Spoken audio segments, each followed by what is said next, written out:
Deputy commissioner Matiari Mohammad Yusuf Sheikh चयो आहे त बाहि लॻण वारनि वाक़ियात जी रोकथाम लाइ उपाउ वरिता वञनि। सभिनी ख़ानगी ऐं सरकारी इमारतुनि जी फायर सेफ्टी ऑडिट थींदी। कुदरती ऐं इंसानी सबबनि सां पैदा थींदड़ आफ़तनि ख़ासि तौर ते बाहि लॻण वारनि वाक़ियात खे मुंहुं ॾियण लाइ समूरनि लाॻापियल खातनि में बाहिमी हम आहंगी इंतहाई ज़रूरी आहे, जॾहिं त हिफ़ाज़ती क़दम फायर सेफ्टी ऑडिट ऐं माहौलियाती कानूननि ते सख़्ती सां अमल दरामद खे हर हालत में यकीनी बणायो वञे। इहे ख़्याल हिंद ज़िले डिज़ास्टर मैनेजमेंट अथॉरिटी मटियारी जे पहिरें इजलास जी सदारत कंदे चयो, जेके डिप्टी कमिश्नर सेक्रेटरीट मटियारी जी लतीफ़ हाल में मुनक़िद थी। इजलास में ज़िले जे समूरनि लाॻापियल खातनि जे सरबराहनि शिरकत कई। इजलास दौरान डिप्टी कमिश्नर हिदायत कई त ज़िले जे समूरनि ख़ानगी ऐं सरकारी कमर्शियल इमारतुनि, शॉपिंग सेंटरनि, वॾियुनि अवामियुनि ऐं सरकारी इमारतुनि में safety audit तालका fire safety audit कमेटियुनि ज़रिए जल्द मुकमल कयो वञे। हिन ज़ोर ॾिनो त बाहि विसाइण जे सामान, इमरजेंसी एग्ज़िट्स, वायरिंग ऐं हिफ़ाज़ती इंतज़ामनि जी मुकमल जांच कई वञे, जीअं कंहिं बि हंगामी सूरतहाल में क़ीमती जानियूं ऐं मिल्कियत महफ़ूज़ रही सघे। डिप्टी कमिश्नर वधीक चयो त बाहि लॻण वारनि वाक़ियात जी रोकथाम लाइ अॻुवाट मनसूबाबंदी,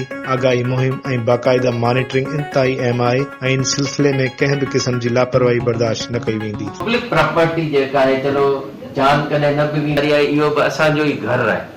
इन करे काइंडली एसएसपी साहब भी अच्छा है। अभी जो गुल प्लाजा नया हुआ वो न सिर्फ ये कि वहाँ की लोकल गवर्नमेंट के लिए वो सिक्योर, तो अगर हम एहतियात करें तो वो इलाज से बेहतर। हम लोग जाहिर है अपने अपने डिपार्टमेंट के लेवल पे और अपनी अपनी जो प्राइवेट ये चीज जो है ना, इसके साथ थोड़ी सी इसकी अवेयरनेस स्कूल्स हैं या हॉस्पिटल्स हैं या स्थान पहुंचाती है कि किसी को पता ही नहीं होता है। मुलाजमों को सब दुकानों के बुलाकर और बताया खुदा ना खास्ता यहाँ हो तो हमने ये रास्तों से निकलना है, ऐसे अस्पतालों, स्कूल्स में, ऑफिस में, थानों में। इंपॉर्टेंट है। दूसरा, जैसे वो के ऊपर अगर 5 रुपए खर्च कर दें तो बाद